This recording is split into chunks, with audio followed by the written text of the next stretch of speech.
बिस्मिल्लाहिर्रहमानिर्रहीम। अस्सलामुअलैकुम नाज़रीन इकराम, खैरियत से हैं दोस्तों। आप देख रहे हैं आपका अपना चैनल आसान उर्दू SBL।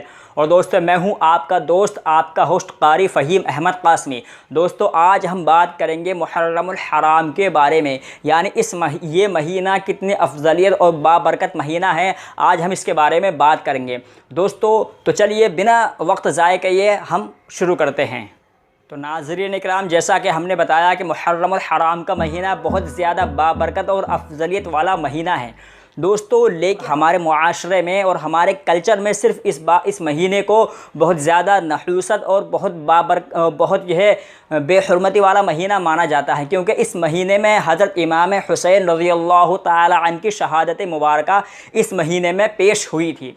तो दोस्तों लेकिन हम इस महीने में हज़रत इमाम हुसैन रज़ियल्लाहु ताला अन्हु की शहादत और करबला का जो सानहा वाक़या हुआ था उसको तो याद रखते हैं, लेकिन इस महीने में जो अहम वाक़यात हैं दोस्तों उनकी तरफ किसी की तवज्जो और उनकी तरफ किसी का ध्यान तक नहीं पहुंचता।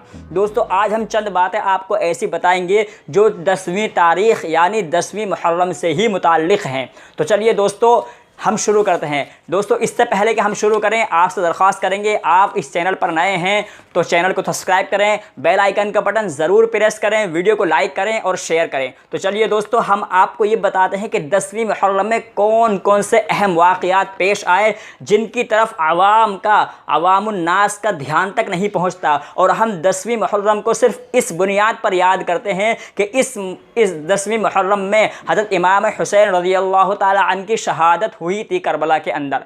तो दोस्तों हाँ, वाक़तन हज़रत इमाम हुसैन रज़ियल्लाहु ताला की शहादत इस महीने में हुई है, लेकिन इस महीने में क्या क्या अहम वाक़यात पेश आए थे उनकी तरफ मैं आपसे आपकी तवज्जो चाहूँगा। तो दोस्तों सबसे पहले 10वीं मुहर्रम के बारे में। 10 मुहर्रम को हज़रत आदम अलैहिस्सलातु वस्सलाम का पुतला बनाया गया और आदम अलैहिस्सलातु वस्सलाम के मुजस्समे में रूह डाली गई और फरिश्तों से सजदा कराया गया। फरिश्तों ने सब ने सजदा किया और सिवाय इबलीस के। और जब आपको जन्नत में दाखिला हुआ तो वो भी 10वीं मुहर्रम थी। दोस्तों आपको जन्नत से निकाला गया, जन्नत से निकालने के बाद दुनिया में भेज दिया गया आपको एक गुनाह की बदौलत। आप तकरीबन 40 बरस तक रोते रहे और 40 बरस के बाद में आपने मोहम्मद सल्लल्लाहु अलैहि वसल्लम के वसीले से दुआ की, ए अल्लाह तुम मुझे मोहम्मद सल्लल्लाहु अलैहि वसल्लम के वसीले से मुआफ़ फरमा। अल्लाह ताला ने आपकी तौबा कबूल की, वो भी 10वीं मुहर्रम थी। दोस्तों दूसरा, हज़रत नूह अलैहिस्सलाम की कश्ती। जब नूह अलैहिस्सलाम के ज़माने में तमाम दुनिया में तूफ़ान और पानी ही पानी था, और जो तूफ़ान नूह आया और जब तूफ़ान नूह सिमट गया और हज़रत नूह अलैहिस्सलाम की कश्ती कोहे जूदी पर ठहरी, वो भी 10वीं मुहर्रम का दिन था। दोस्तों आगे चलिए, हज़रत इब्राहीम अलैहिस्सलातु वस्सलाम के लिए नमरूद ने आग भड़काई, आग की भट्टी तैयार की। हज़रत इब्राहीम अलैहिस्सलातु वस्सलाम को आग में डाला गया, अल्लाह ताला ने उस आग को गुलजार कर दिया। अल्लाह ताला ने उस आग को गुलजार कर दिया। मुहर्रम की 10वीं तारीख़ थी।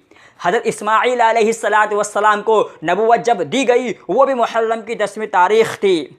हज़रत याक़ूब अलैहिस्सलातु वस्सलाम और हज़रत यूसुफ़ अलैहिस्सलातु वस्सलाम के दरमियान जुदाई हो गई और 40 बरस के बाद जब हज़रत याक़ूब अलैहिस्सलातु वस्सलाम की अपने बेटे यूसुफ़ अलैहिस्सलातु वस्सलाम से मुलाकात हुई, मुहर्रम की 10वीं तारीख़ थी। दोस्तों हज़रत यूनुस अलैहिस्सलातु वस्सलाम मछली के पेट में गए और तकरीबन 40 दिन तक मछली के पेट में रहे। अल्लाह ताला ने 40 दिन के बाद आपको मछली के पेट से निकाला, मुहर्रम की 10वीं तारीख़ थी।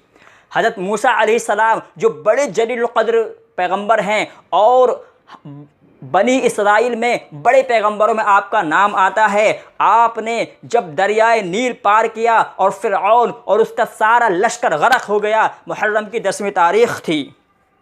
दोस्तों हज़रत ईसा अलैहिस्सलातु वस्सलाम को जब सलीब पर सूली पर चढ़ाया गया और अल्लाह ताला ने फ़रिश्तों के ज़रिए हज़रत ईसा अलैहिस्सलातु वस्सलाम को आसमानों पर उठा लिया, मुहर्रम की 10वीं तारीख़ थी।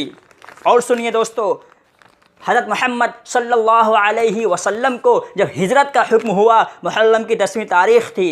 हज़रत मोहम्मद सल्लल्लाहु अलैहि वसल्लम ने जब पहला निकाह हज़रत खदीजा रज़ियल्लाहु ताला अन्हा से किया, मुहर्रम की 10वीं तारीख़ थी। और दोस्तों हज़रत इमाम हुसैन रज़ियल्लाहु ताला अन्हु जो करबला के अंदर शहीद किए गए, मुहर्रम की 10वीं तारीख़ थी। तो दोस्तों मैंने आपके सामने मुहर्रम की 10वीं तारीख़ के मुताल्लिक कितनी अहम और ज़रूरी बातें बयान की हैं। दोस्तों हज़रत इमाम हुसैन रज़ियल्लाहु ताला अन्हु के बारे में हम आपको अगली वीडियो में बताएंगे कि कैसे उनको करबला के अंदर शहीद किया गया और क्या क्या करबला के अंदर जो सानहा हुआ था उसमें क्या क्या वाक़यात और क्या क्या हादसात पेश आए थे, ये इंशाअल्लाह हम आपको अगली वीडियो में बताएंगे। तो दोस्तों आज की वीडियो आपको कैसे लगी हमें कमेंट्स बॉक्स में कमेंट्स करके ज़रूर बताएं। और दोस्तों ये 10वीं मुहर्रम के बारे में आपको ये मालूमात कैसी लगी ये भी हमें कमेंट बॉक्स में कमेंट करके ज़रूर बताएं। तो दोस्तों वीडियो ज़्यादा लंबी ना हो जाए इसलिए आज की वीडियो हम यहीं पर अपनी ख़त्म करते हैं और आपसे इजाज़त चाहते हैं। अस्सलामु अलैकुम व रहमतुल्लाहि व बरकातुहू।